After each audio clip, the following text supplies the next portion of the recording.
अस्सलाम वालेकुम रहमतुल्लाह। उन दोस्तों के लिए जिनको हार्ट इश्यूज़ होते हैं, जिनके दिल के जो रगे होते हैं, दिल के जो वाल्व्स होते हैं, शरियानें होते हैं, वो बंद होती है, उनके लिए एक घरेलू होम रेमेडी बता दो, इंशाल्लाह बहुत ज़्यादा फ़ायदेमंद होगा। हाँ, ये उन लोगों के लिए है जिनके थोड़े से बंद है या जो नॉर्मली उनका होता है। जो बहुत ज़्यादा बंद हो चुके तो लाजमी बात है, जिनके फुल जो शरियाने हैं वो बंद हो चुके तो उनको लाजमी बात है सर्जरी वगैरह वो करनी होती है। यह है नंबर 1, आप लें लींबू का एक रस, लींबू का रस लें 1 प्याली, ठीक है।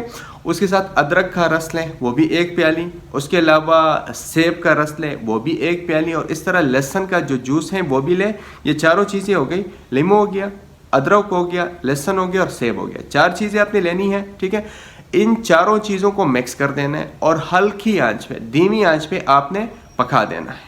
चूल्हा जो है बहुत ज़्यादा हल्का रखना है, ठीक है। ये पका लेना है। जब ये 4 से 3 प्याली रह जाए तो उतार लें और इसको छान लें, ठीक है।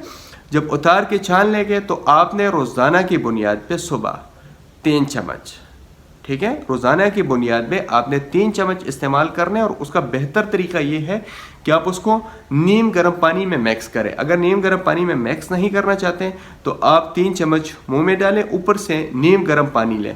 इंशाल्लाह अगर आपको जिन दोस्तों को रगे के ब्लॉकेज का मसला है, इंशाल्लाह ये मसला मुस्तकिल तौर पर ख़त्म हो जाएगा। आपका कोलेस्ट्रॉल लेवल भी लो हो जाएगा और इंशाल्लाह आपकी जो जिस्म से चर्बी है वो भी इंशाल्लाह हटना शुरू हो जाएगी। उसके अलावा जिनको कब्ज़ की शिकायत है तो इंशाल्लाह इसके कब्ज़ की शिकायत भी इंशाल्लाह इसके साथ ख़त्म हो जाएगी। दोबारा किसी दूसरे वीडियो के साथ दोबारा हाजिर होंगे। जिन्होंने हमारा चैनल सब्सक्राइब नहीं किया उनसे रिक्वेस्ट है कि वो चैनल सब्सक्राइब करें। अगली वीडियो के साथ फिर इंशाल्लाह नई इंफॉर्मेशन लेकर आएंगे आपकी खातिर। दुआ में याद रखिएगा।